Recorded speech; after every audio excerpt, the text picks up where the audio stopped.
through the city like Brennan Schaub. I'm on a mission to get it all. Ride through the city like Brennan Schaub. If you ain't thick, please don't get involved. And now, Brandon Thick Boy Schaub. We're up. Yeah, what's up, fam? It is Monday, June 15th at 11:15 a.m. Central Time. We're going live today. I think Mondays from now on will be live because the way we do it typically, as we've done in the past, is I shoot this around 9 a.m. before Fighter and the Kid. But Chin can't do Fighter and Kid and this, so the episode comes out on Tuesday. But now we do Tuesday live chats. So 2 episodes are dropping on Tuesday. It's not ideal. Also, it's not ideal that you guys are waiting for Tuesday for me to react to cards, especially one was on Sunday or on Saturday. So this is the fix. So on Mondays, we'll be live Big Brown regular episodes. And then Tuesday's a live chat. Thursday will be regular Big Browns. And then Friday will be the live chat. Boom, we figured it out. Sunday's all Q&A fan questions. So that's what we're doing now. Oh, dude, I could not wait to come in here. I could not wait. Am I tired? Yeah, a little tired. Did the card end at midnight? Yeah. Do I care? No, I sure don't. Dude. I feel like a freaking kid on Christmas, dude. I feel like a kid on Christmas.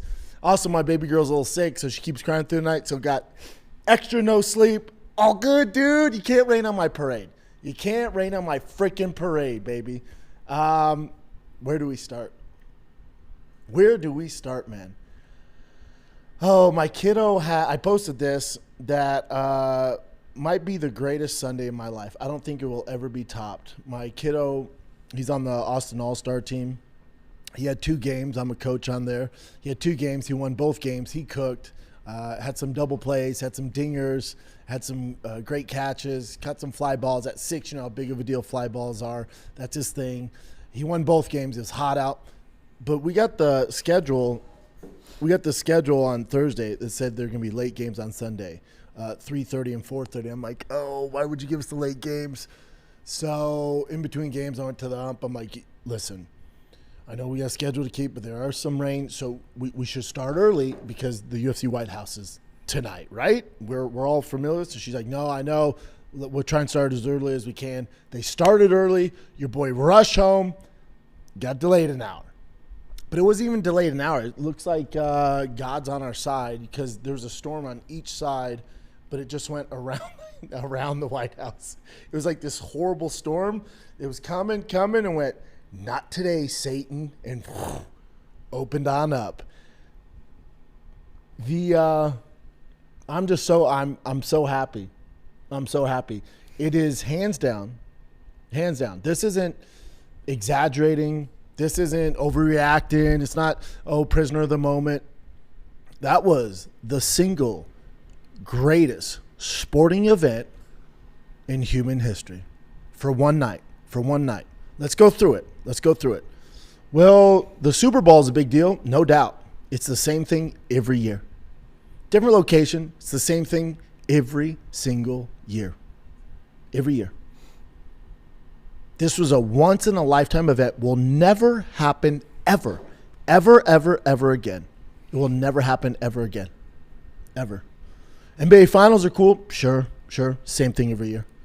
Stanley Cup. Sure. Same thing every year. Every single year. It's the same. You guys know what to expect. Different teams. It's the same. Looks the same. Styles the same. Everything's the same. As far as one event being special, being unique, being something you will never, ever see again, the UFC at the White House, Freedom 250, is the best sporting event of all time. I would love to hear an argument. Go ahead. And then if you want to talk about fighting, this ain't even a conversation. What's closer? Canelo, Terrence Crawford? Come on, get out of my face. We've seen that done before. Get out of my face. What else you got? Floyd, Conor. I was part of that. It was cool. It was definitely different, but again, not the White House. And the storytelling, the pacing. I told you guys, the biggest thing I was worried about was the pacing. Dude, they crushed it. The optics. There's a picture of Justin Gaethje doing a backflip off the octagon, and behind him is the White House. Gentlemen, ladies, we will never, ever see this again as long as we live. As long as we will never see something like this ever. What they pulled off is, it leaves me almost speechless. I got emotional last night. Watching it, I'm like, holy shit. Look at these dudes. Look what they're doing, man. And you could rained on the parade, no pun intended, but you could have rained on this parade and made it political, and you don't like Trump and Epstein files and the lead. I get all that. Take that out of it. As far as the fights, the optics, the historic nature of what you're witnessing, come on, dude. Come on. Insane. Do you ever think, answer this, as you're watching this, whether you're driving down the street or you're at work or the kids are running around because summer break, answer me this. Do you ever think for the rest of your life you're going to be watching a sporting event, a UFC event, and the fighter or the player playing is going to walk out of the Oval Office onto the field or onto the octagon? Ever? Do you think you'll ever see that again? Now, I'm gonna one up you. Not only will you not see it again, but Justin Gaethje, that everyone wrote him off. Everybody and their mom wrote him off for good reason. You look at his Paddy Pimblett fight; it was super sloppy. We're like, Paddy's not that good. Paddy turns out pretty damn good, right? So, but God, he looks sloppy. Oh, he needs to retire. Oh, my God, Ilia Topuria is pound for pound number one. This is a nightmare. Oh, my God, the American's going to get dropped on his ass. Oh, my God, face down, ass up in the White House and Trump. Oh, this can be terrible. And the libs or the people that hating on this are like, I can't wait to see this American get knocked out and blah, blah, blah. Massive underdog. He's 8-2 as an underdog. He's been an interim champion, unfortunately for him. When he decided to try to pursue greatness, he had Khabib in his way. He had Charles Oliveira in his way. He had some monsters. Islam Makhachev, just monsters in front of him. And just never got over that cusp. And then he's the biggest underdog on the card. Trying to finally cap his career and unify his interim belt with the lightweight belt. But he has this pound for pound monster in front of him, Ilia Topuria, who's undefeated. The man threw a celebration victory party the night before. The man, Ilia Topuria, got a tattoo of Justin Gaethje on his ribs. This is all before the fight. It's not looking good. You're like, oh my God, this is going to be so terrible. Well, at least he made it. This is the end of the road. And Justin goes, no, not today. So not only do you get a UFC fighter, an athlete walking out of the freaking Oval Office, walking out of the White House onto this insane platform that the UFC built, the claw, this insane environment. But the American underdog just doesn't win. He goes out there and displays heart, courage, something that every American can relate to. He doesn't win from a lucky punch. He doesn't just clip them. It's the greatest upset in UFC history. And you're going to go, well, what about Matt Serra and GSP? You're talking about where he caught him, where he clipped him, and then got the brakes beat off of him in the rematch? Talking about that? What other fight you want to talk about? I'm not talking about a fluke. I'm talking he beat the shit out of him. 3 out of 4 rounds. In that second round, the body shots, you're like, ooh, this ain't good. He gets taken down. the jiu-jitsu. Topuria's jiu-jitsu was a little sloppy, but, Justin Gaethje is notoriously known for not really training jiu-jitsu, even though he emphasized it more in this camp, which it paid off, So you're like, oh, what's going to happen here? Oh, well, he had a good first round. At least he showed up. He beat the shit out of him. Greatest upset in the history of the UFC. Because ain't nobody asking for a rematch. There's no rematch. A rematch would happen if the fight's super controversial, it's close, it's back and forth. If Justin Gaethje 30 seconds in clips him and drops him, like, oh my God, but he's the pound for pound number one guy, man. You got it. Come on, he's earned it. 2-division champ. You got to give him a rematch, and usually they do that. He beat the shit out of him. He made his corner throw in the towel from the damage that he did with mainly a jab. If I were writing a movie, I was writing a script, and I pitched the network on the UFC performer at the White House, and I script it this way, they would kick me out of the office, go, it's too on the nose. Nobody's going to believe this. Hold on. You have 7 fights at the White House, and they all end in KO? Wait, hold on. Not only that, but then the main event is this American who's a severe underdog, but he's a American fan favorite, is going to beat the pound for pound number one guy? Oh, no, you misread it. Not only beat him, I have him written down, beating the shit out of him. Hollywood go, kid, come on. Nobody's going to buy this. I'd rather you write Godzilla. That's more realistic than this. For the UFC, they took a chance. And I have my criticism about the UFC, and my biggest issue, number one issue, is try. Just please put in effort. That's my only issue with them.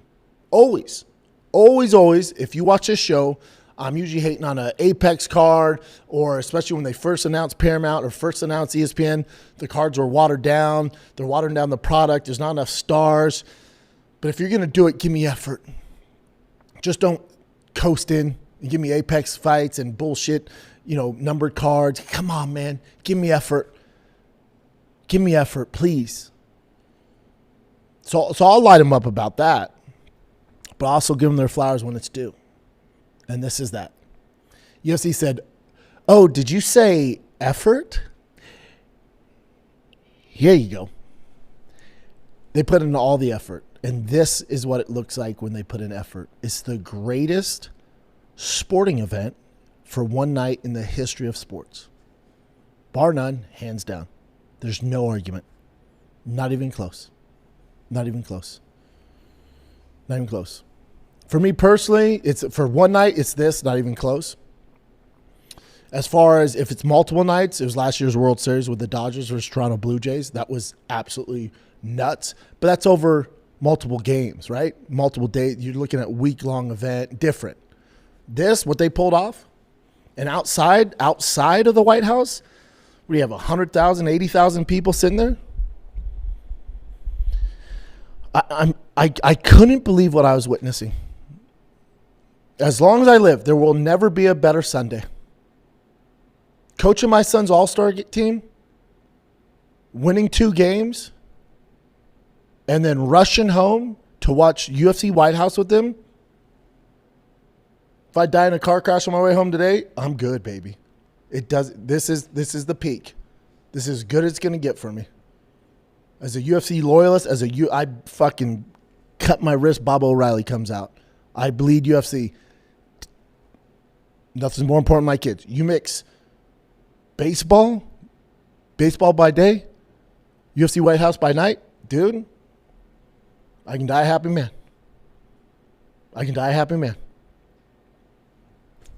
Insane. And what I want you guys to notice, and especially if you're watching this, what I want you guys to notice, it's just part of our sport. It's what makes it great, and it's also what makes it the toughest sport in the world. Going into this fight, I want you to think about all the great things that were said about Ilia Topuria, all the great things that were said about Poatan, and all the hype. And Poatan, if he wins, he's the greatest of all time.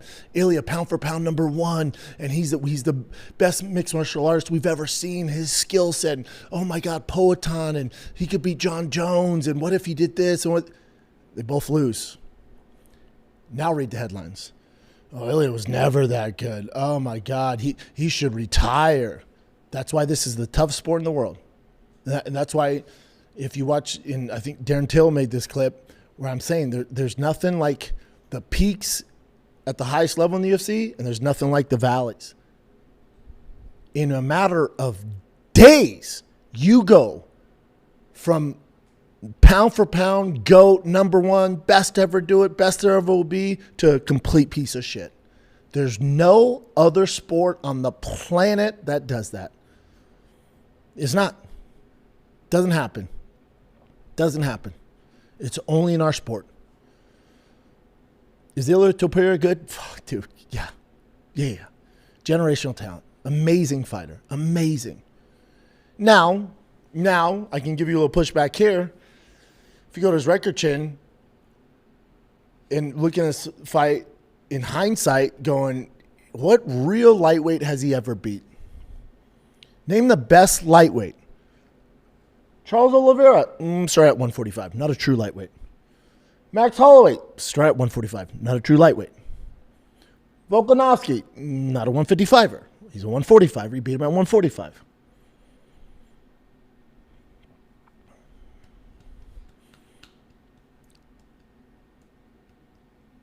Jai Herbert.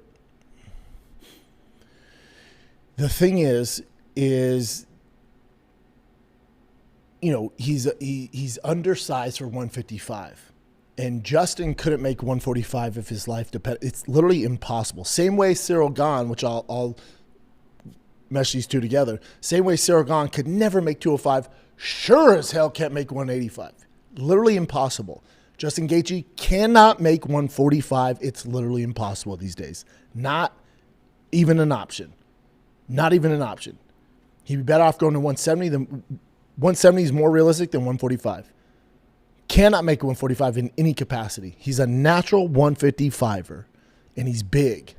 Ilia Topuria is a natural 145er, and he's not big at 45. He's sure as hell not big at 55. So when we see these guys jump over, there's a reason. There's a reason why it's so amazing when they have success there. But if you look at Ilia Topuria's success at lightweight, you can pick that resume apart.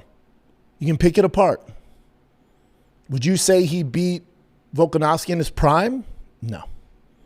Would you say he beat Max Holloway in his prime? No. No one would say that. Would you say he beat Charles Oliveira in his prime? No. Nobody would say that. Nobody would also say those are real lightweights. So then he finally faces a real lightweight in Justin Gaethje, who's a big cat. Big, durable, savvy veteran who's been at the highest of highs and the lowest of lows. He's not putting this belt on a pedestal. He's been here before. Never at the White House, but he's been here before. And he didn't succeed. He knows what that's like. He's been there. He's not intimidated of Ilia Topuria. He's not worried about his punching power. He has a game plan. And you're not going to get him out of it. On the other side of that, watching Ilia Topuria having a celebration party on a Friday and getting the opponent's name tattooed on you and changing your Twitter bio to 18-0 when you haven't won the fight, it's cute when you're undefeated. It's cool when you're undefeated. We go, dude, this is crazy. Now here's the downside. When you lose, it looks ridiculous. What the fuck? Where we, Ilia? I know your face all fucked up. What are you gonna do about that tattoo? I would have fun with it and just put whoops. I'd have all the names, and then by Justin, there'd be a little asterisk next to it and go whoops. You know?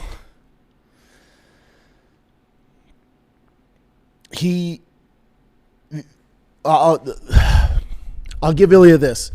You have to have a sense of invincibility. You have to have a self-confidence that is almost ungodly-like.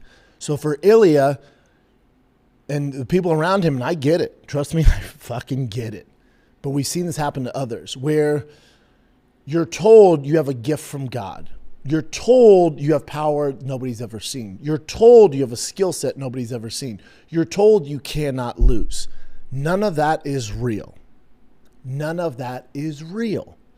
Ronda Rousey was told by her handlers and her management and her coaches she could beat Floyd Mayweather. She was told she had boxing like Mike Tyson. Now, as a fighter, you're absorbing all this stuff, and eventually you start to believe it. And that is the biggest Achilles heel in the game. You're just exorbitant. Oh my God, I'm the best ever. I can't lose. Oh my God. So Ilia Topuria fought that way. Celebration dinner the night before, tattoo, I'm out with my buddies. You see him when he's walking out of the Oval Office. What up, man? He's with the veterans and, the first responders. What up, dude? Yeah, all good. A little too chill for me. No nerves. Gets in the octagon. How we doing? All right, here we go. Yeah, I'm going to knock him out real quick. Everybody watching? No, it's my destiny. Is it? You think God plays favorites? You think God favors you over Justin Gaethje? He doesn't. It's a competition. And Justin Gaethje, that guy you're fighting, the veteran, isn't buying it. He doesn't give a shit because he believes he can win. But Ilia Topuria, where he messed up is he believed all the hype. I have a gift from God. It happens to a ton of guys in all sports. I can't lose. This is my destiny. I cannot lose. I was chosen. When I walked in the gym, something came over me, and I have, God has touched me like he hasn't touched others. Pause. Like he has never touched others. I have a special gift. Oh, I'm the chosen one. And that's a recipe for disaster. It's going to take you far, especially if you have an extensive skill set like Topuria. It's going to take you far. Oh, I'm the chosen one. Right. So you can't lose? No. That's why I do a celebration party on the Friday before or Saturday before the fight. And then I also get their name tattooed. Right. Okay. So you cannot lose? Nope. Okay, but you're undersized for a lightweight, right? Yeah, but I have this crazy power. At 45 you do. But I've knocked out 55ers. Those are older guys, and they start at 45, Ilia. I know, but if I touch Justin, what are you going to do? And he learned very fast. Oh, shit, that's not Snowflake. You see Justin's face? 0 marks. So what did he do? He tried to adapt and go to the body. He did hurt him there. That's the only place he could hurt him. Then he gets taken down. It's the Achilles heel to every fighter, every athlete. I'm special. I'm God's favorite. I'm the chosen one. No, you're not. You better work your ass off. God does not play favorites. Ilia Topuria didn't permanently tattoo Justin Gaethje on his chest. I guess it was a viral meme, but it was probably like temporary or something like that. Either way. It happens to everybody. People get so high up on their horse and then you get hit down to reality. So the question would be now, how does Ilia react? Everyone's different. Some guys go, oh shit, I got to get back to the grind. Got it. And then some guys go, oh my God, I'm not the chosen one. And they crumble and they're never the same. And again, it would be different if Ilia got clipped. He can deal with that. You can make up excuses of, man, if I didn't get clipped there, I could still beat. But you got your ass whipped. You got beat up, dude. Bad. And if you look at Justin Gaethje's career, those losses set him up for this success. Those losses were made it so he could walk before he ran. So the Max Holloway knockout, horrific. Oh my God, that's terrible. But Justin goes into fights, and he said this many of times on record going, I know I'm getting knocked out. I know I'm not invisible. I know I can lose any given night. with my fighting style, it's wild, and I take risk. I've lost before. It's not the end of the world. I get back on my horse and I work. Ilia Topuria didn't have that mindset. Ilia Topuria thought he was God's favorite, and he fucked around and found out with a man named Justin Gaethje. And the Ilia Topuria's team's going to be kicking them. When they're watching the footage today, I mean, hands high, just walking Justin down, eating shots, eating jabs. He ate so many jabs, his eye almost fucking closed shut. Orbital fracture, nose fracture. Who knows what other issues he has? The fuck were you thinking, dude? And if you watch Ilia, like his respect for Volkanovski, his respect for Max Holloway, his respect for Charles Oliveira, he comes in there and he's fighting. He's fighting. He's doing his thing. He's fighting, setting things up, being fluid, being the athlete he is. What do you do against Justin Gaethje? Literally zero respect, walked in, hands high, going, you ain't going to do shit. You don't have the skill set. Fucked around and found out. The lack of respect is what lost him this fight. And he got beat up so bad, there's no rematch. Those days are over. Those days are over. Tell you what, though, the one person whose stock climbed out of all this would be Paddy Pimblett. Not bad, right? Not bad. Now, Paddy got his ass whooped, too. Never quit on the stool. Had more success than Ilia. Yeah, never. Cutting, yeah. I mean, Ilia, that second round hit him to the body, and maybe if he didn't go for the submissions, who knows what happened. But then also, how weird was it when he tells his brother, I cannot see, where for a fighter, and you guys know this, but if you don't, if you're a fighter, the code word to get out of the octagon, the number one safe word. So if you're into kinky stuff and you're doing some dominatrix and your code word is sausage, they have to stop, right? They have to pull whatever's in your ass. They got to stop. They got to pull the chains off, take the freaking gag, or they got to stop. If I say sausage, you got to stop, dude. If I say I can't see, that is my safe word. They have to stop the fight. That is rule numero uno. He gets to the corner after getting his ass whooped and looks at his brother and goes, I can't see. In Spanish, goes, I can't see. They go, let's get a doctor over here. He goes, I can't see. But this is where it gets a little weird, right? Because they weren't using the Washington, D.C. Commission. They wouldn't sanction it. They didn't want to use them. So they used some kind of mischief commission. That guy was like, I'm stopping it. He says he can't see. And then they come in like, no, he's good. He should have never went back out there. Never went out there. And they also gave him 2 minutes of rest. Now, it worked out, and there's no controversy. But I've seen this happen.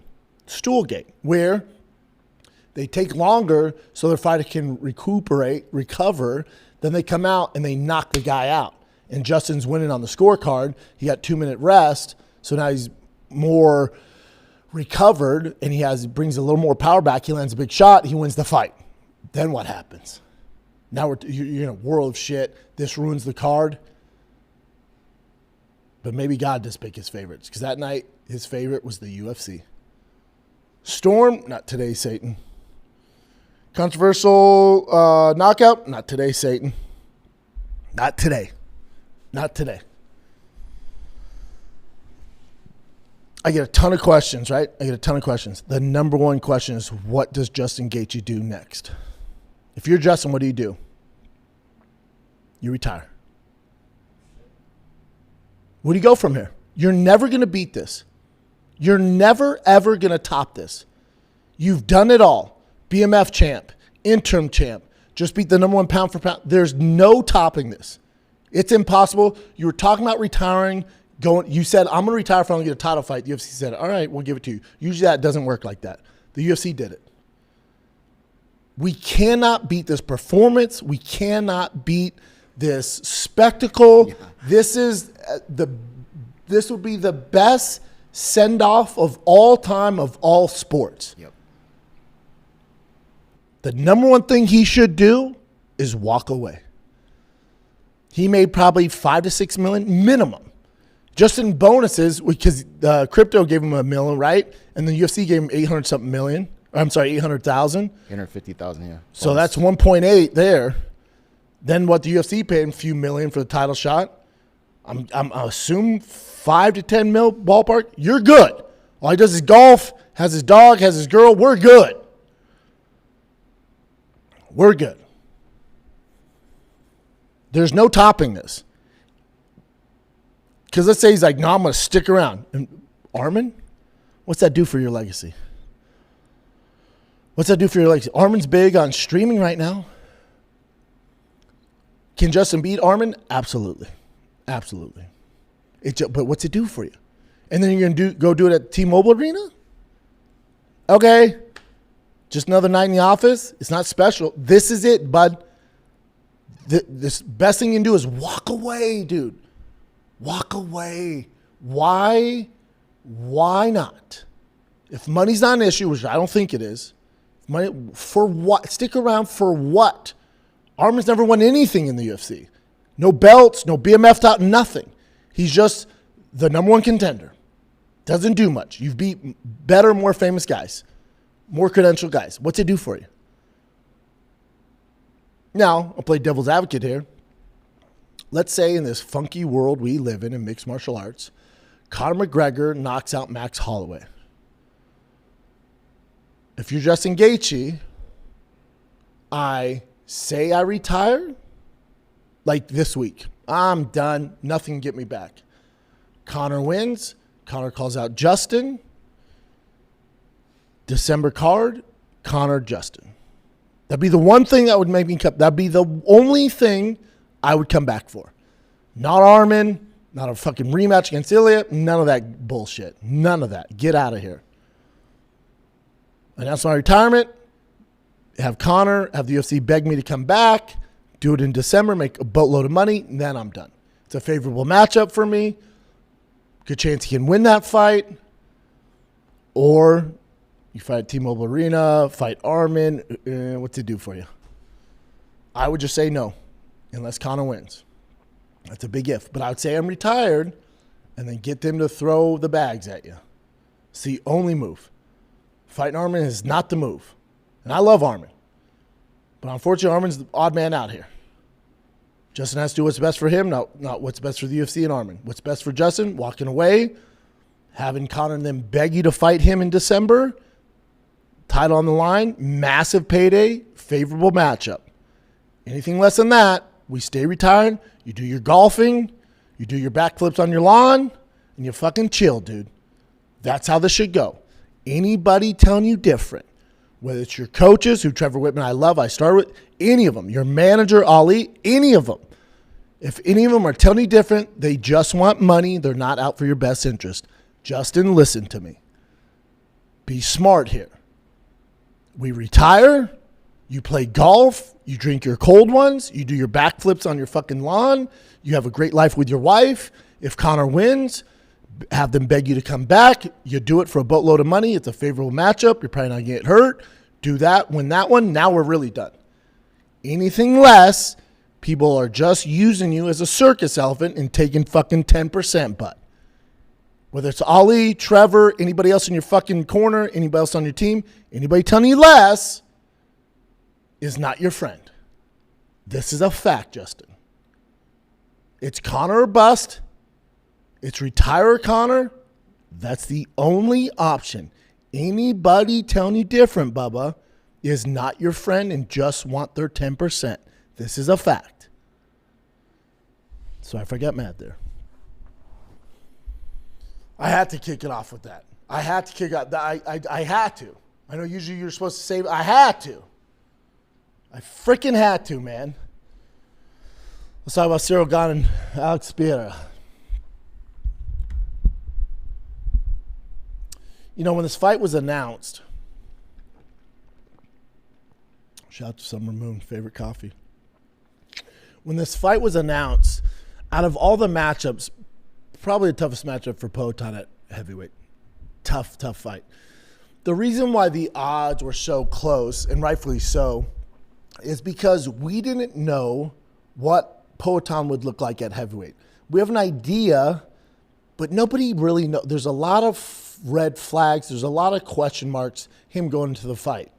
You don't know. So odd makers go, if he's even a fraction of what he was at middleweight or light heavyweight, he's cooking. With his speed, his power, he's cooking. He's fighting a striker.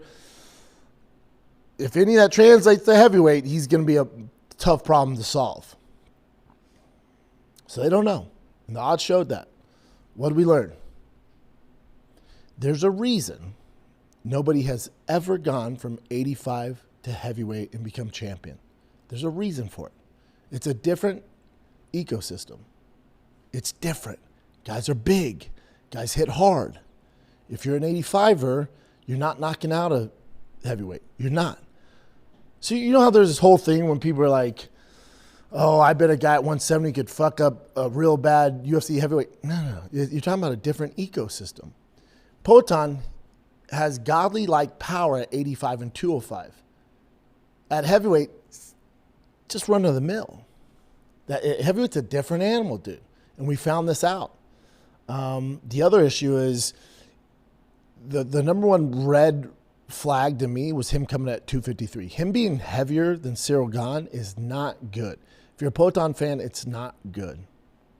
Now, a lot of this isn't Poatan's fault. Again, you guys are going to realize there's a lot of Poatan lover. His fan base is rapid. People love him as they should. I do too. But the UFC community wants their next guy so bad. You want the next generational face of the UFC. So you want your superstar so bad that we push guys up. We push them up into these ungodly-like stratospheres, and we're hoping they can pull it off. When you sit back and look, you're asking for a lot. You're asking for a guy who was able to make 185. There's only one guy really on that heavyweight roster that could even consider 85, and that's Hokit. He used to wrestle at 85 in college. He wrestled Bo Nickal, right? Maybe him if he got crazy. There's no need for it because he's dominating right now. But the rest of them can't even fathom 185. So for Poatan to do that and then jump up, that you're just asking for a lot. We saw this with Izzy when he jumped to 205. It's a lot. Those guys are big. They can absorb shots. It's a lot. It's a lot. And for Alex, right away, you're like, okay, the speed's not really there. He looks a little timid. Cyryl's quicker on the feet, quicker overall. Oh, this is bad. Ciryl Gane. Definitely got his cheap shots in. I mean, how many behind the head? That one's not as... Listen, if he didn't have a history of this, it'd be like, just shit happens. You got excited. Buddy, could you not cheat? The eye pokes, the hits behind the head, could you not do that? Ciryl Gane looked good, and he was the chosen one because Tom Aspinall's hurt and John Jones decided not to fight. He was the chosen one. Poatan would have had a better chance against John Jones, unfortunately. Ciryl Gane, his high-level kickboxing, not world-class like Poatan, but high enough level, quicker, natural gifted heavyweight, super athletic, quick on his feet. It's a nightmare. It's a nightmare. For Poatan to have success, he needs a guy stationary, not moving all the time. But did you have to hit him in the back of the head so many goddamn times? Did you have to fucking do cheap shots every single fight? That one kind of bummed me out, but you're also like, okay, too much. It doesn't mean he's a bad fighter. Ilia's not a bad fighter. In the respective weight classes, they're still awesome. They're still amazing. They're still generational talents. Don't write them off. But at real 55s for Ilia, not happening. Real heavyweights for Poatan, not happening. All good. You shot for the moon, land on the stars. All good. Izzy tried this, all good.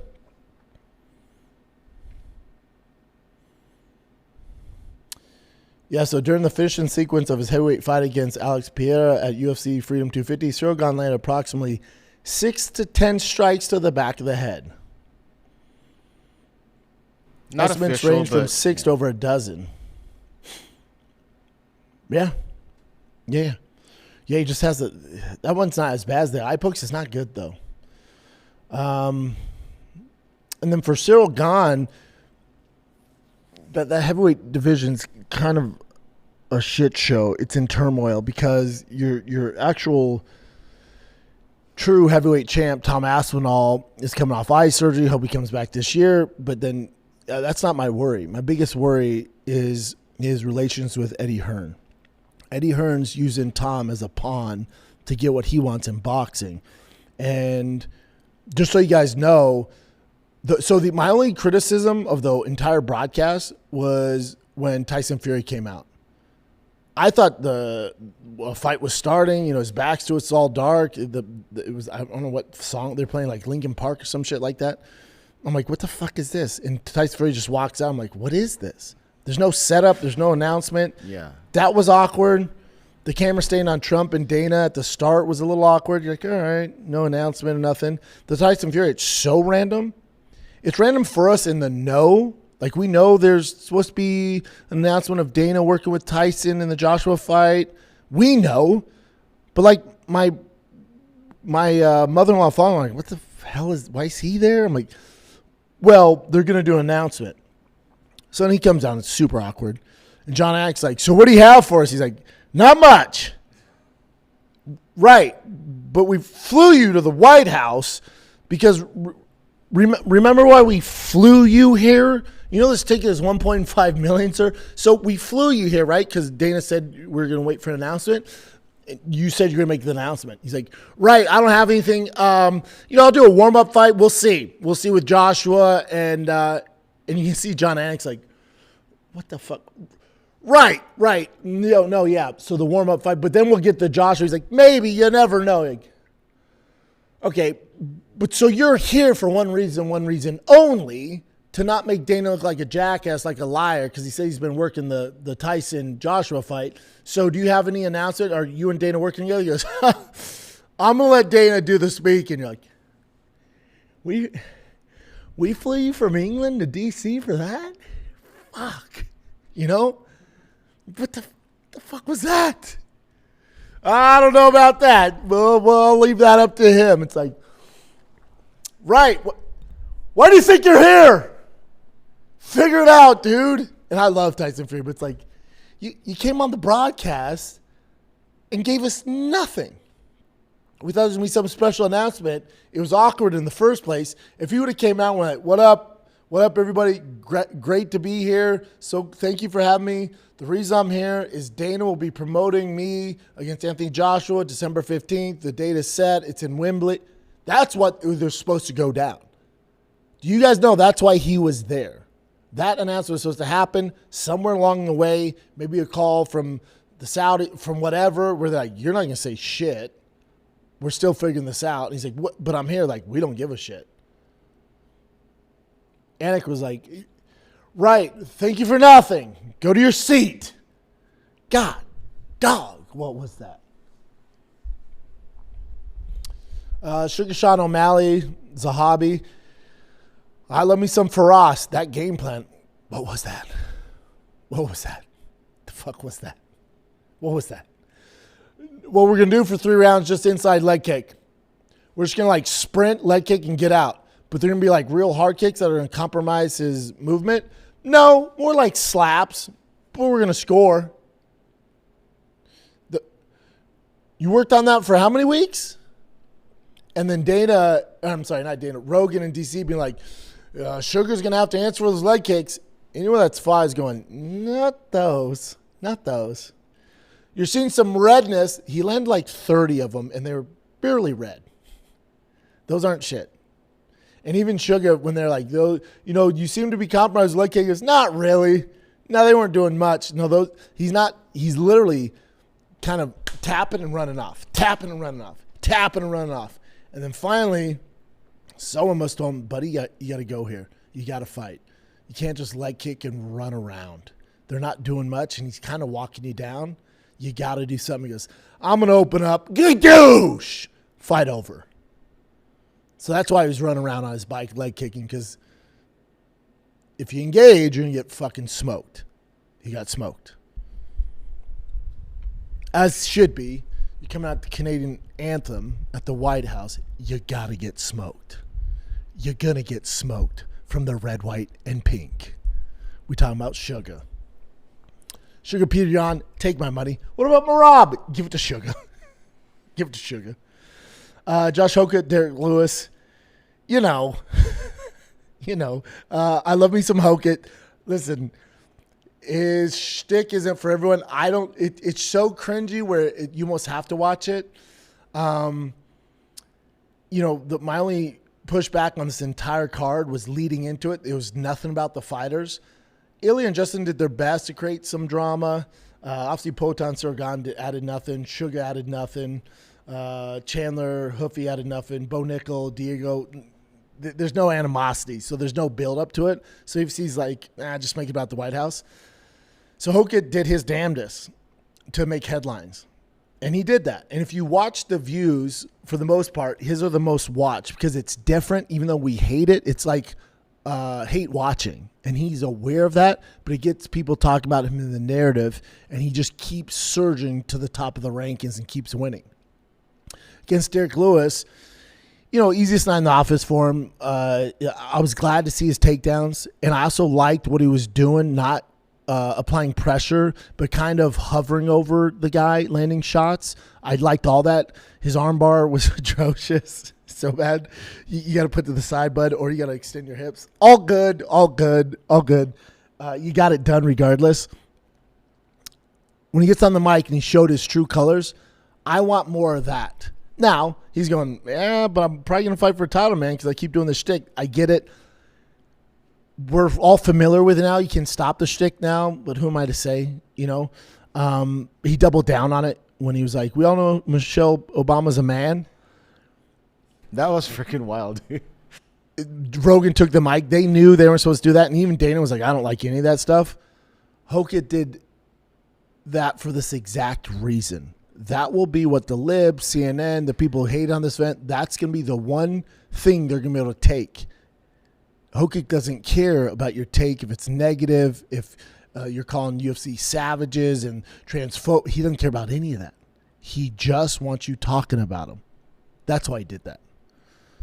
I was like, oh, my God. I expected that. Oh, my God. That's so crazy.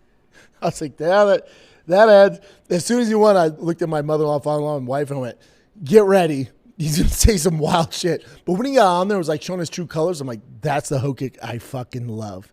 And then went right back to the shtick, and Rogan's laughing.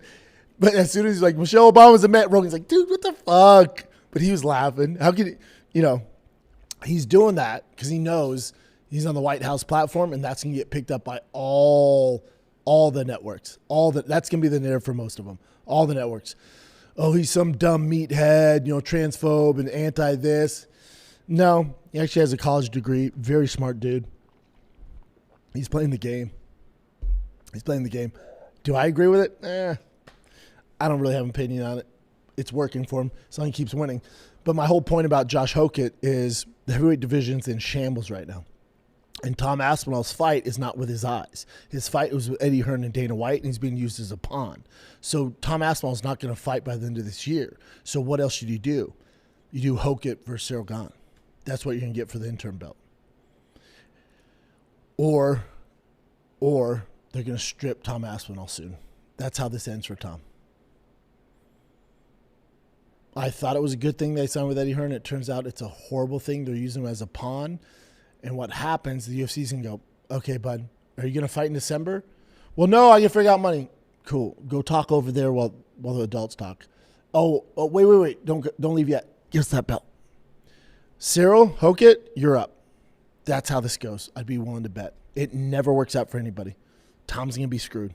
Screwed. You get Hokit versus Gane for the heavyweight championship of the world. So interesting. The wrestling is going to be a problem for Ciryl, but with his footwork, that's it. I would assume Hokit's an underdog in that fight. I wouldn't bet on the fight, but Hokit will be an underdog in that fight. Mauricio Hoofy and Michael Chandler. I told you guys if I were going to bet on, I don't bet, but if I was going to bet, if Chandler doesn't fight like a meathead and uses his wrestling, I think Hoofy's overrated. And we've seen what BSD can do with takedown defense, stuff like that. Chandler could have some success. And then I want to blame it on CT. I forgot how washed Chandler is. That's not being mean to Chandler. He's had a lot of miles. He landed 3 strikes in that fight. It's over. It's over. It's over. The one thing that, me and Nick and those guys and Casey, we watched the podcast, or we watched the fights together, and then the way that Chandler would go for the takedown, he was like doing this, like Frantic. walking like that. Frantic. Yeah, what was that? Just older, not being able to move, not as explosive anymore, and Huffy's long. I still have my doubts about Huffy. It's nothing personal. It's not that I don't like Huffy. He's awesome. He's an amazing fighter. He's a kind of a Brazilian version of Conor at that weight class. It's fun to watch. He's a fun fighter to watch. But when I see his holes in his grappling, I have questions. That's it. I don't dislike Huffy. As an analyst, that's what I'm talking about. It's nothing personal. And for him working out with Volkanovski, trying to get his grappling up, cool. I'm all for it, dude. And if he somehow shores those holes up in his boat, he's gonna be a fucking problem because his stand-up is world class. My questions are in his grappling department. That's it. But now outside Arman Tsarukyan, there's a lot of strikers. At lightweight, so he might be okay. He could potentially become champ with his skill set. Tsarukyan would be a nightmare for him. There's not enough hours in the day to make up that grappling inexperience. But Ilia Topuria fancies himself a striker. Justin Gaethje, obviously. Charles Oliveira. There's a lot of action there. But if the guy can grapple, it's going to be tough for him. Chandler, it's all good. Chandler's done. Derrick Lewis is done. Not being mean. They've had great careers. Derrick Lewis, one of the greatest knockout artists of all time, most knockouts in the UFC. It's been a great run. There's no reason to hang your head on it. It's over. Chandler, it's over. The Conor, well, what about the Conor fight? What about it?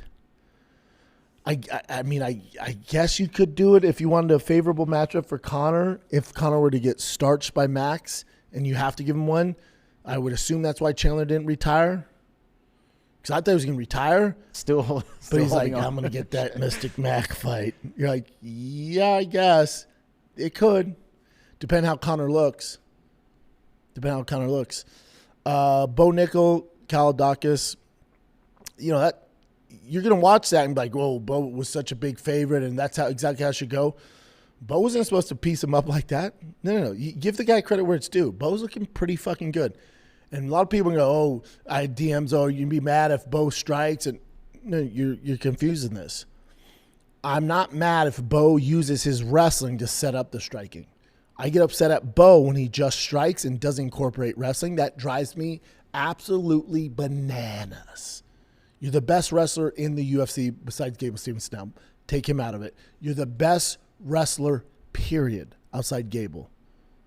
Use your tools. He used them. That takedown was fantastic. That stuff sets up his striking, where the guy has to be worried, so it allows him to have success striking. When he just strikes, buddy, nothing makes me more mad. Nothing grinds my gears more than when Bo Nickal just strikes. Oh, I want to slam my dick in a door. But he incorporated that amazing takedown, good ground and pound. Why they stand up is insane, but all good. They did it. He lands a big shot, wins by KO. Fantastic. Diego Lopes, Steve Garcia. That first round, I was like, oh, Diego Lopes is cooked. That jab, Steve Garcia was being the aggressor. Lopes was just on his back foot. Lopes just has this, when he says fuck it and goes, he's a problem. He said fuck it for sure, yeah. Fuck it and just started throwing, like, Jesus Christ, and landed. And Steve Garcia was like, what happened? Like, yep. Amazing night of fights. Will never, ever be done again. There's this video. I don't know if we can play it because of the music. Someone made this video, me and Rogan, when I was on Rogan last time. And I go, can you imagine if Justin Gaethje wins? And Rogan goes through it, and I go, imagine the headlines on Monday morning. It will give you chills. I don't know if you can play it without the music, Chin. You can see the subtitles, and it shows the highlights of Justin. Buddy, it's so insane. Are you worried they're going to kick us off? The UFC is going to kick us off? I posted on my Instagram today. This is live, so if you go to my Instagram, I posted it. It will give you chills. It's insane. You though. Rogan goes through it, and then I go, Can you imagine? It's the greatest upset of all time. Fuck Miracle on Ice. Can you imagine the headlines on Monday? Here we are. Speechless, dude. This is what makes the UFC the great. That's it right there. It's nutsos, dude.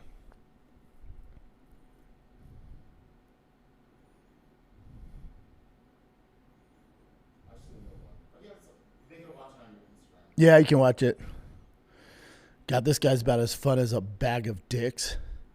I felt the White House fight was gimmicky. I would rather our government focus on being a government and not entertaining machine.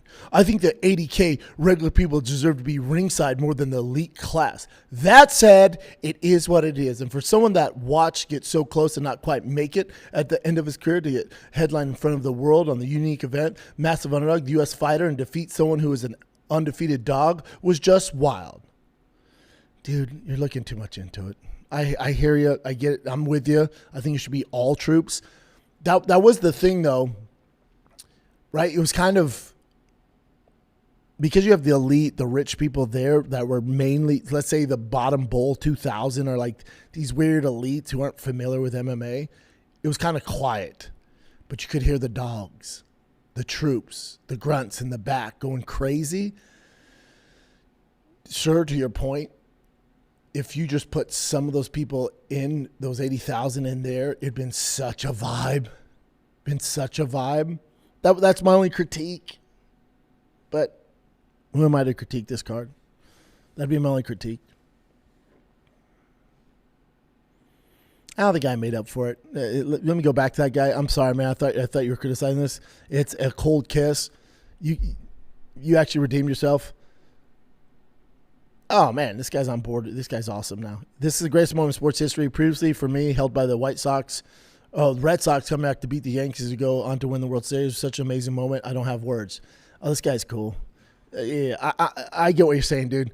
The government should focus on more important shit. We're cool. Text, that, man, text. And they put that said. This guy's cool. My bad, dude. I thought you were making fun of the card. I can't stand that shit. People being so negative. Like all the libs and all the freaking haters out there being like, I hope it gets rained out. God went, not today, blue-haired bitch. Woof. No rain. No lightning. All knockouts. And the American underdog, he gonna win. What a night. What a night. I wanted to ask you real quick. What a night. I kind of know what you're going to say already, but the Poatan stoppage, did you have any thoughts at all? No? Could have stopped it earlier. Oh, earlier. Yeah. That's what people were saying too before when he got, Yeah, could have stopped it earlier. You just, again, people are going to beat him up and fans are going to be hard on him and the haters are validated. It's so hard to do what he's trying to achieve. A 3-division champion. There's a reason it's never been done. There's a reason. Think of all the guys coming out of the UFC, all the alumni, including myself, all of us. It's never been done. Your favorite fighter couldn't pull it off. It's never been done. There's a reason. But when they go to attempt that, it's mind-blowing. It's mind-blowing. So right away when you get in there, like, oh shit, oh my God, that's why. Yeah, that's why. Stop it. No. Okay, this is too much. This is too much. Oh, whoa. Oh, my bad. Too much. Save him.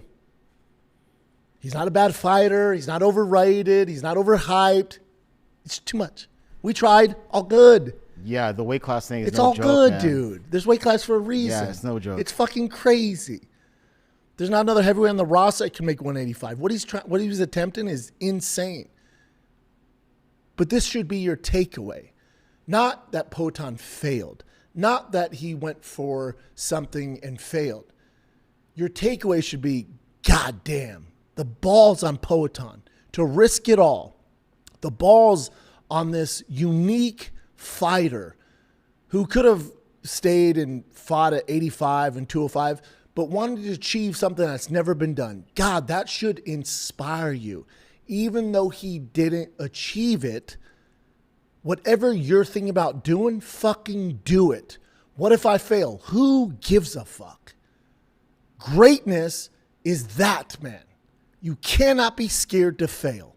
It's all good. And those people that criticize you for failing at that crazy accomplishment, or maybe you're thinking of starting a business, or maybe you're thinking of doing this, or maybe you're thinking of doing that, but you're scared of what others are going to say, none of them matter. For Poatan, oh my God, can you believe he got beat by Ciryl Gane? Okay, least he tried. Least he had the balls to try it out. Can you say the same for whatever you're thinking about right now? Can you say the same? It's still greatness. What he did is still greatness. What Ilia Topuria did is still greatness. But you go online, people making fun of him. Oh, he's a loser. Oh, he failed. What have you ever done in your life that you were scared to do, but you still did it? And some of you can answer that. Well, I started this business. I put my life savings into it, and it turned out really good. Or, man, I took this shot where, I left this field to go into this field, and I took a chance. It didn't work out. All good, dude. At least you fucking tried. Everyone else is too scared what others are going to say, and they don't even they don't get started. Now, Poatan, what he attempted to do is nothing short of fucking greatness. But you go online, people are going to make fun of him. People are going to be mean to him. Oh, he's overhyped. Okay.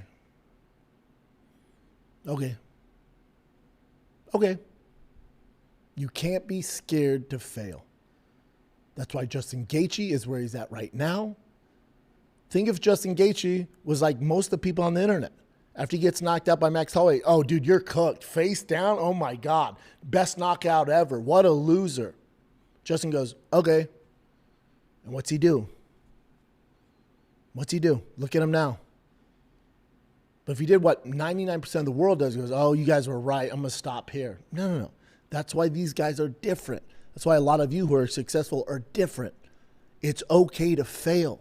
You can't give a fuck what others think. Because the only reason they're criticizing you is because they would never even attempt any of this stuff. They don't have the balls. They don't have the willpower. Hopefully that makes sense. Absolutely. What a night. What a night. Yeah. What a night. Damn, I was going to say something about I that, couldn't Justin, wait to come back and do this show. I could not wait. That's why you're going live. I could not wait for you guys to see this on Tuesday. I could not. I was chomping at the bit, dude. Yeah. I woke up, dude, I went to bed. You know what I had? You know what my sleep was last night? 2 long naps. That was my sleep. 2 long naps. I went to bed at midnight because the fights ended early. Billy woke up at 1 coughing, and then she's probably slept about 3, and I woke up at 3. Here I am. I had 2 long naps, and I'm fired up, not tired. I'm good. 2 long naps was my sleep. A lot of dads can feel me on that. I had 2 long naps. Did you get 6 hours? Nope, I got 2 long naps. Fuck face, and I feel great. Couldn't wait to get in here. Yeah. Oh, not to mention, it's the other thing we're into. Also, I have no script. I literally just come in here and whatever happens, happens. Hopefully I stay on track. Hopefully I cover everything. If not, let me know. That's just, I've been doing this for how long? 10 years, Jen? It's just, I just come in. It's off the top of the fucking dome, y'all. That's how we do it. Hopefully I cover everything. If not, my bad. This is the other thing. Remember when Ronda and Netflix said, we're going to beat the UFC White House numbers? Remember that? Well, remember when all the fucking haters were like, this thing won't do that good. There's only blah, blah, blah subscribers on Paramount. Remember those days? Oh, God. It's being reported. That it did 130 million minimum. Remember 3 days ago when Dana said they're going to do Super Bowl numbers and we were all like, even I was like, hey, bud, chill a little bit. And I went, he's just being promoter. It's being reported it did Super Bowl numbies.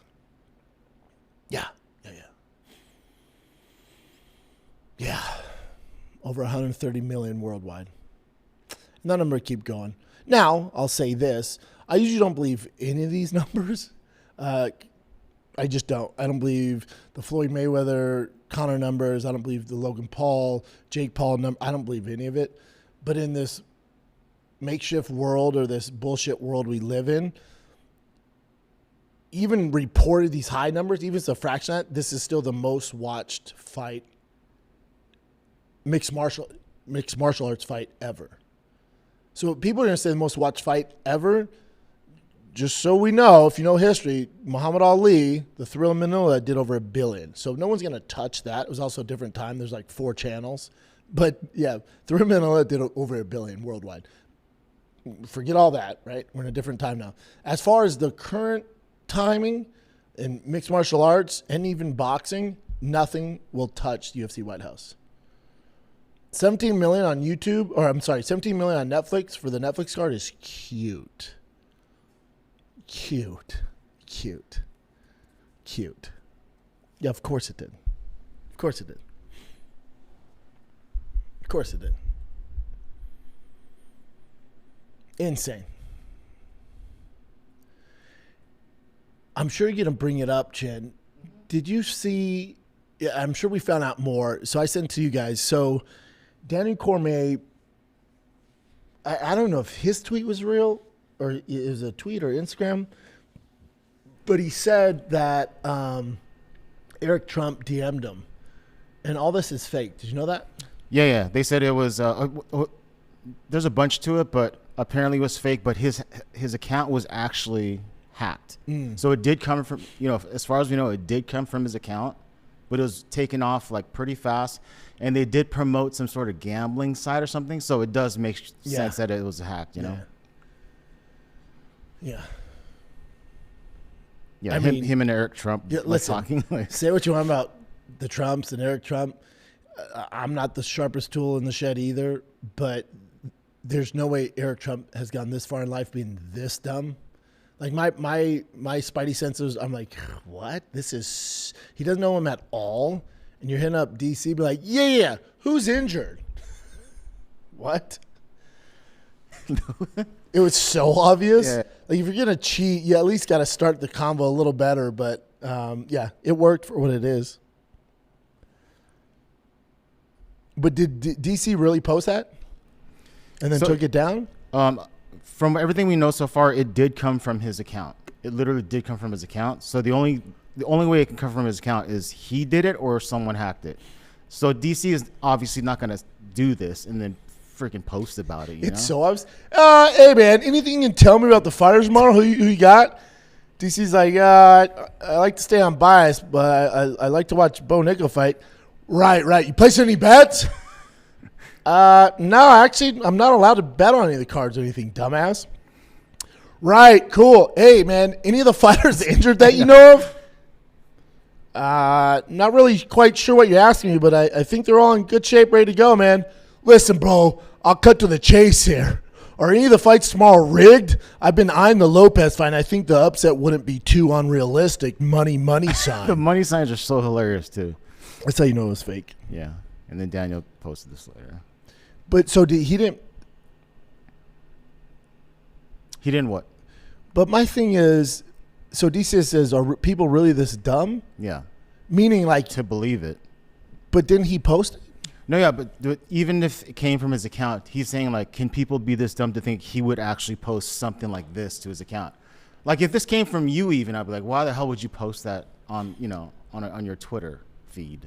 Yeah, but my thing is, it was DC's actual account, right? That's what they're saying, that it came from his actual account.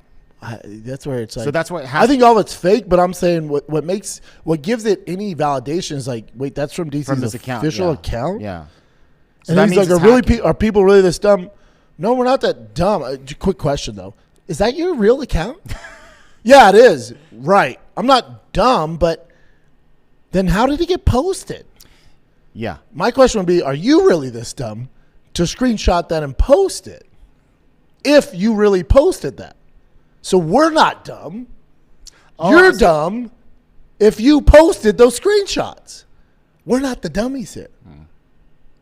Because it's not like he's in the political space or he's ever posted stuff like this before. I wonder if this Like, is all that AI? So yeah, so I'm wondering if even him saying or his whatever proxy is saying. Yeah, I think all that's I'm AI. probably going to get I think a lot all of that's flack. AI, and somebody posted it. Yeah, like, so someone hacked and said this, said both. I don't Everything. I don't think they hacked it. I think AI can make it look like he posted. This is the problem with AI. I think they were able to create this,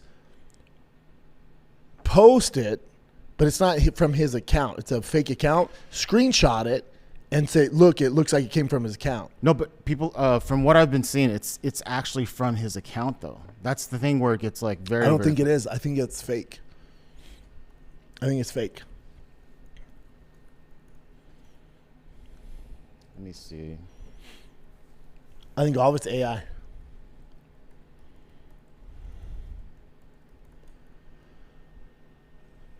The post was published on Daniel Cormier's actual X, formerly Twitter account, but both he and Eric strongly. Cormier suggests his account was hacked. Eric Trump Yeah. dismissed the message as completely fabricated and AI generated. Yeah, so it's still posted to his account, according to stuff that we're seeing online. It was posted to his But account. here's my thing. So he says, even though DC's account was hacked, and he says, are people really this dumb? No, not dumb. Why would you post that? We're just assuming you got hacked? No, the hacker posted it, is what he's saying. Yeah, that's fine, but don't call people dumb. I know, so it would be very, very. It seems like he would have posted it, and then it just seems that way. Yeah, but I mean, know. if you really think about it, he wouldn't post something that crazy, you know. Agree, but the issue is it But I'm came sure from some his people will believe it. Yeah, Yeah, because that's it what came I'm from his saying. account, That's yeah. why it got so much traction. It's like it came from your official account and got deleted. So here it We're says, not going to assume you got hacked, but suspicious links about a Trump-themed cryptocurrency. So it wasn't a gamble theme; it was a cryptocurrency. yep, from a confirm the Trump-themed security thing. breach. Yep. From the New York Times. That's the source here. Yeah. So yeah, of course, people are going to think it's possible because it came from his freaking account. Yeah, that's the thing. Now, Yeah. if it didn't come from his account, it was just like some weird, those weird MMA sites, I'd be like, dude, this is so lame. Then if DC was getting blown up about it, that's when I would be like, are you guys really this dumb? I've never posted anything like this. My issue is calling people dumb is it came from your account. Someone said that here that the hackers were the one that wrote that message. Oh, you think people are this dumb? I don't know how deep it goes. Jesus Christ. So maybe What's they real posted- these days? Yeah, I don't know.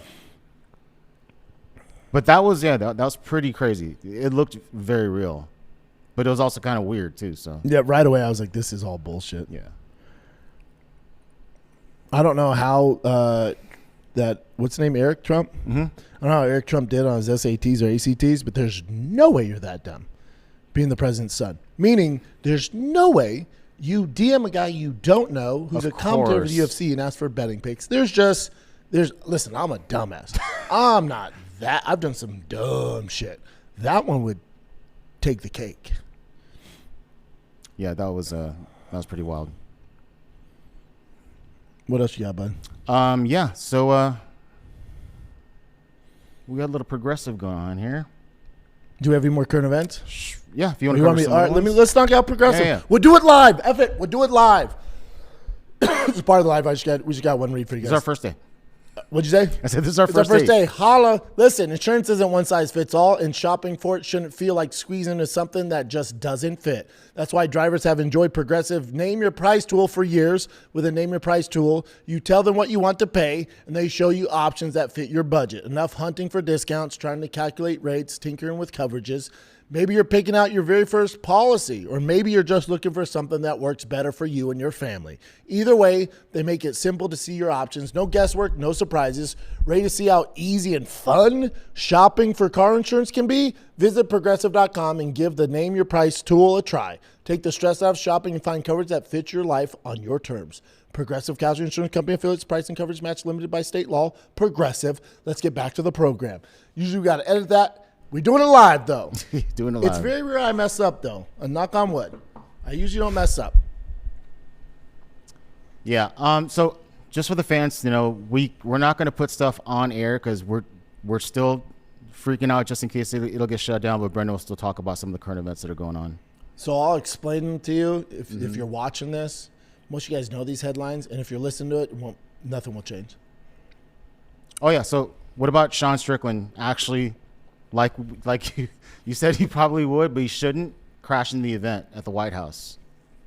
So I know he went. Why is he barefoot? I know he went there.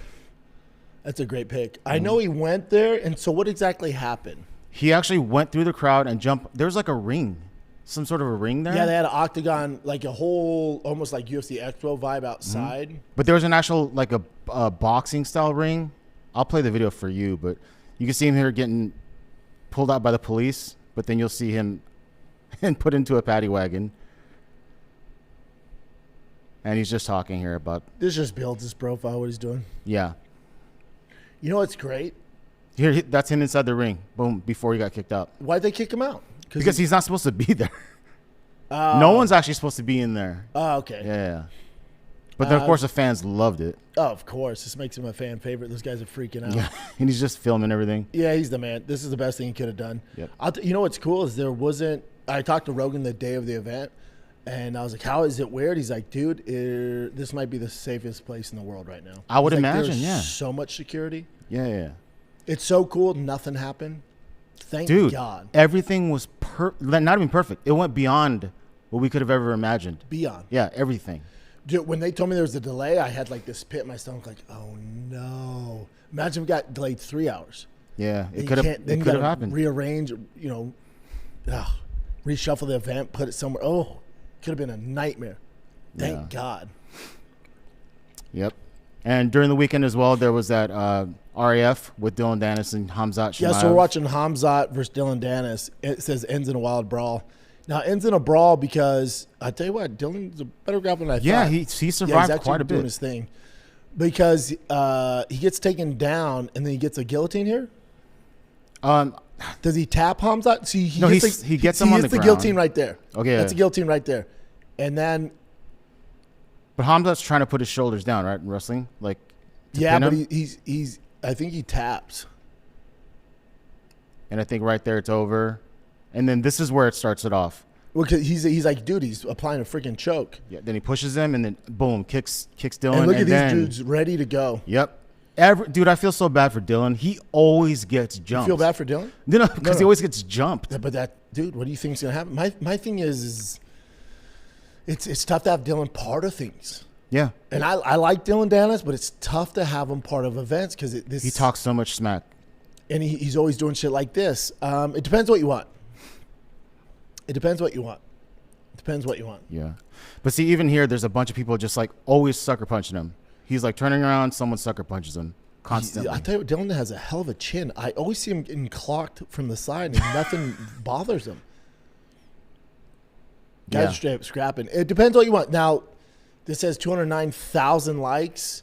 People are talking about RAF. I don't know. Depends what you want. Well, Dylan definitely Dennis brings attention to it. stays in the topic of conversation. Definitely. And this is someone we already passed this, but this is someone asking. I can play the audio here, I think. Is that Nicholas Balassi? Yeah, Nicholas Balassi, who's like I guess like a personal field reporter kind of thing. Give me a sec here.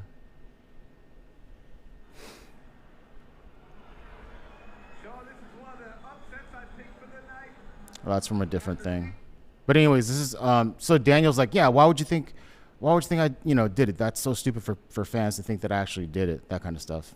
Man, pretty much everything we it's covered. like, dude, it came from your account. If it was all fake, I get it, but if it comes from your account. Yeah. And this is Conor McGregor and Terrence Crawford going back and forth about Ilia's loss. And let me show you But again, with thing. Ilia, like, notice there's a common theme here. Mm-hmm. Like, guys get to a certain level, and then, like, again, I love all these guys, but it's like, remember Bilal was talking about I can outbox Canelo. Remember that talk? Yeah. And then how's it go after? Once guys start believing this shit, and I blame their team, once this starts seeping in, Ilia, I could knock out Terrence Crawford, right? This stuff starts to get weird, man. Yeah. So, everyone came out once Ilia lost, but this is what Terrence said Crawford first. said, this is the guy that said he would knock me out and whip me and Shakur at the same time. And they showed a picture of him all bloodied up and messed up right there. And then Conor McGregor says, what the F are you saying? You can wrestle, yet you are afraid of an MMA fight? That to me is pitiful. The kid was beating an MMA fight, of which you don't have the courage for. What the F was all these little boxes at this show, yet no MMA fighters. Yeah, and then, but I tell you what, this is where Terrence replied, Terrence Crawford said, "Shut your drunk ass up. He got his ass whooped like you did. That's the joy of boxing. and here, Y'all come to us. We don't have to come to y'all. and that's That's because they can't come to us. But I mean, there's more money in boxing so far. Yeah, fair, 100% fair. Maybe, but with Netflix MVP, it's a different animal. But it's like the reason we come to you is because we can actually do what you do. Mm-hmm. Maybe not your level, but we can at least make it entertaining for the fans. You, Terrence, Canelo, Tyson Fury, Anthony Joshua, insert any box you want. Mm-hmm. They cannot come over to MMA and make it competitive. They can't. You ain't winning a single round. It's ending in seconds. But we can come over. Jake Paul can last 6 rounds. Conor can last 6 rounds. You know? Yeah. Jake Paul. That's why. Well, it's just because we get paid so much money. Yeah, there's that. There's that. But we could figure out payment with with MVP boxing, Netflix, with boxing. We could figure that out. But if any y'all come over to our sport, it's not there's no entertaining value. There's nothing. Ask James Toney how it went. It ends in seconds. Yeah, without a doubt. That's why we come over to you. That's why, Terrence. And Terrence is the GOAT. I love Terrence. Yeah, he is the GOAT. But even if you boys were getting a bag, you ain't coming to the UFC and getting embarrassed. You're not. And again, I don't blame you because you guys get paid so well. You don't have to. Yeah. And that's great. I love that for you. Yeah, There's a reason y'all ain't coming over to MMA. It's too tough. Yours is one aspect of what we do. And this is Paddy Pimblett. Yeah, because he's responded to Ilia because Ilia said the same thing about him. Mm-hmm. So it's funny. He goes, the only thing you have to do was beat a 38-year-old coming off a 5-round war with me. Instead, you quit on your stool like a little bitch you are. I'm a real fighter, went 5 rounds. You're a little pretender chorizo. Chorizo. Congratulations, Gaethje. Rematch for undisputed? No, sir. No, sir. No, sir. Yeah, I mean, a lot of people came out of the woodwork. That's how it goes. But listen, fighters can do that. I'm all about that. It's the fans turning on everybody. Yeah, this is just some other stuff that just that picture zoomed out in the yeah. White House behind. I need to get that framed in here. And you're talking about the flip greatest picture you've ever seen. Mm-hmm. It's Justin the highlight Gaethje doing a backflip off the octagon, and the fucking White House is directly behind him. There's a huge American flag. Buddy! Yeah. I wish he didn't try the second one. I thought he was going to break his neck. Dude. Yeah, hopefully he's okay. But yeah, these are just fighters just praising him, and someone, Ilia Topuria. That's what Armin Sarukian said. Yeah, that we already covered that. Oh no, too. what's Dana saying about it though? I haven't seen any of the press conference. Okay, let me refresh it real quick. So this is Dana at the post-fight press conference talking about Tyson Fury. Did he think it was weird? I'll let him explain. Tyson Fury showed up tonight and said that he had an announcement to make, but he wanted you to make it. Why was Tyson Fury? Yeah. Yeah, I mean, for the last couple of weeks, I've been hearing from the media and other people that I'm not involved in the fight. I've been hearing that Tyson Fury couldn't get out of the country and couldn't get into the United States, and it just seems like everybody's always wrong. Tyson Fury. That was his explanation. Just like that he couldn't come into the United I wonder States. why they're being so mysterious with it. Maybe contractually they can't say anything yet. I don't know. I'll give Dana this. I will give them this.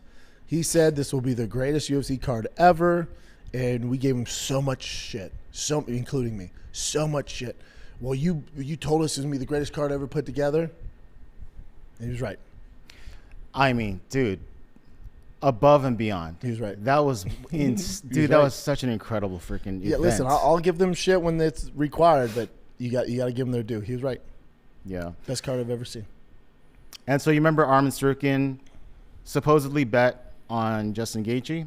Yeah, he says he's going to buy Gaethje a truck. Yeah, he even asked him what color do you want. Yeah, he tweeted today what color. Get that new Rumblebee.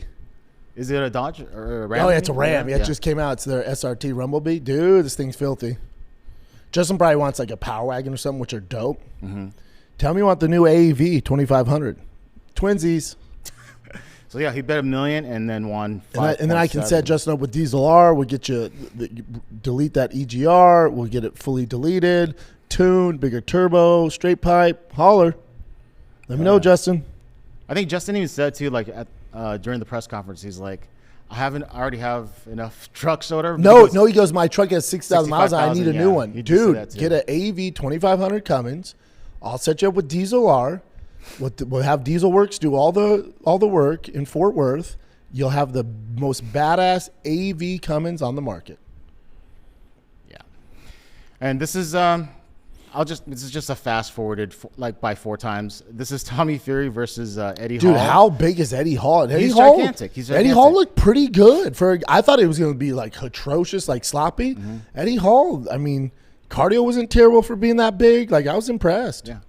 He still lost, though. He'd be a handful. Yeah, and he was chasing Fury down the entire fight. Hell yeah, Fury better get on his bike. The guy's 400 fucking pounds. No, he looked gigantic. And I wish I could play this for you, but I can't because it's a UFC thing. But this is Conor McGregor and going off. Max Holloway, going off on each other. God, if Conor were to win that fight, dude. So Derrick Lewis set another record.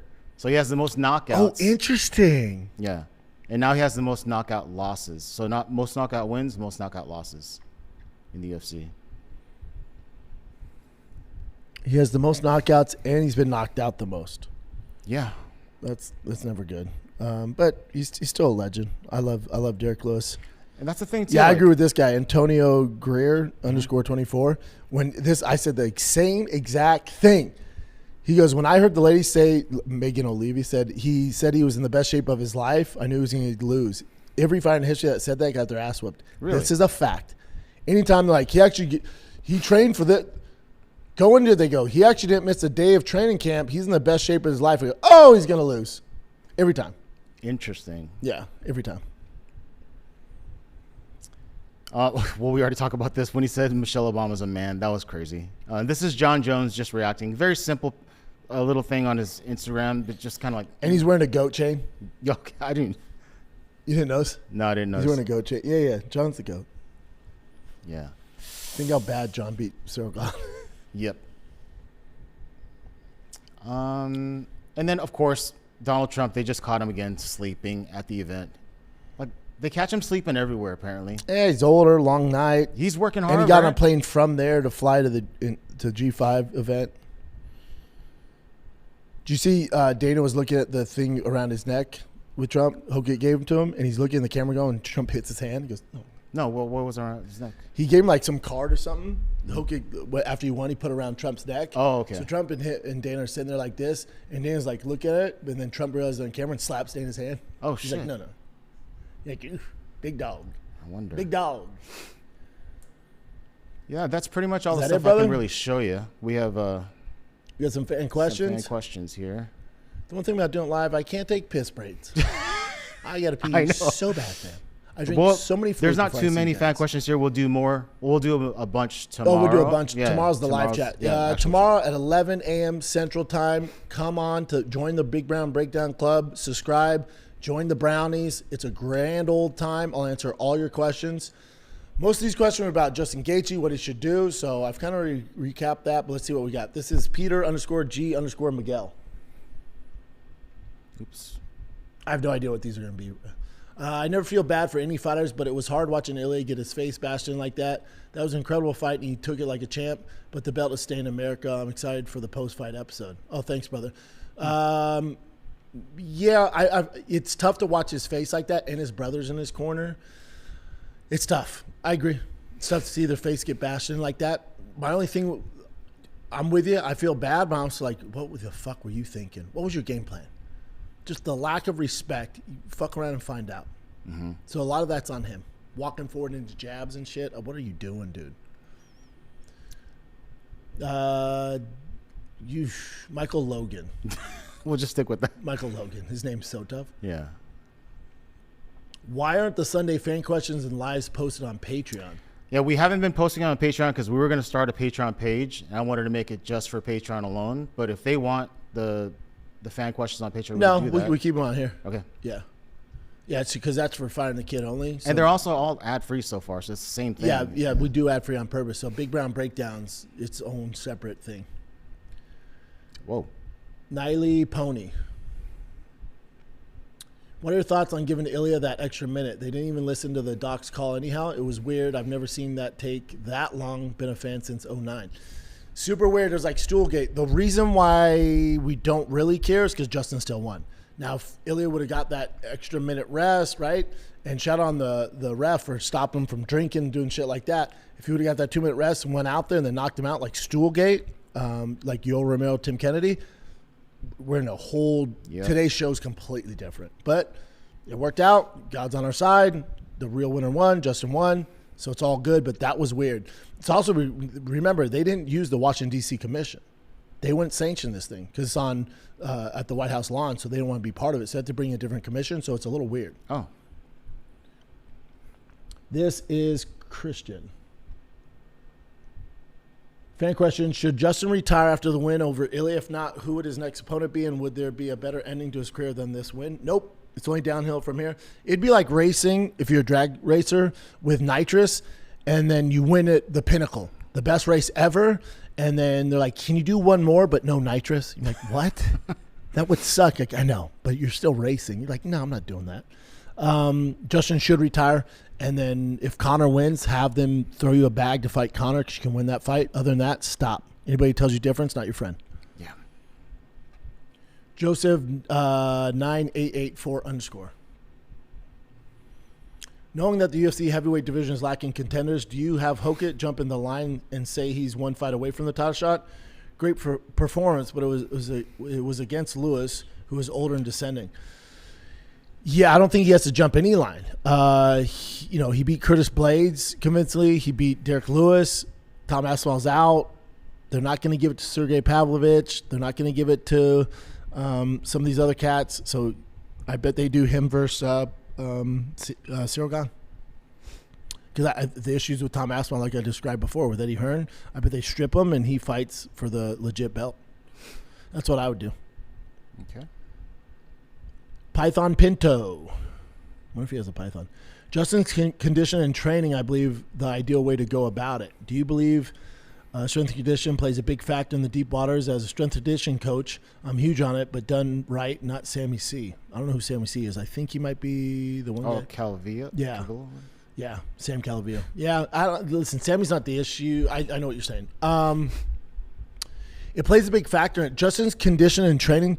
Justin mainly does it right, meaning he gets his training from actual fighting. So Justin spars a lot, he grapples a lot, he does a lot of wrestling. That's how he gets his condition. He does it the right way. More guys should do it like Justin. So he's not doing, run up mountains and fucking throwing tires and medicine balls. He's getting his condition from his actual sport. He does it right. He trains very hard. All right, last one. Backyard_farmer 805.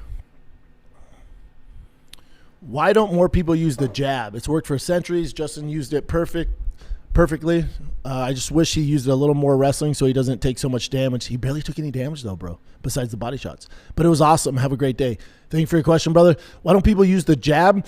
The good ones do. The good ones do. It's the most, I want to say, important weapon in all of fighting. A jab is your number one tool to set things up, to gauge distance, to set up combinations. If someone doesn't have a jab, they're probably not a very good striker. So if you think of all the elite strikers like Izzy, GSP, Anderson Silva, Ilia, Justin Gaethje, Max Holloway, if you think Sean Strickland, you think of the high-level strikers, they all have very, very good jabs. So if you don't have a jab, you're probably not going to go that far. So the top echelon guys, everything starts with a jab. Everything. Is that it? All right, guys, we did it. We did it. Thank you so much for watching. Shout out to the UFC. Shout out to the fans. I love you guys. Hopefully you enjoyed it as much as I did. Hopefully you did. Hopefully you did. I hope you did. If you didn't, you're probably the same person that calls their wife their partner if you didn't enjoy this. And that's just soft shit. It was fantastic. Best Sunday of my life. Nothing will top it. Shout out to Justin Gaethje. You freaking did it, Bubba. You freaking did it. Can't believe it. It's a good day to be a UFC fan. We got International Fight Week coming up. I am live tomorrow with the live chat at 11 a.m. Central Time on the same YouTube channel. For your questions, leave them in the YouTube comments. Put fan question, fire away.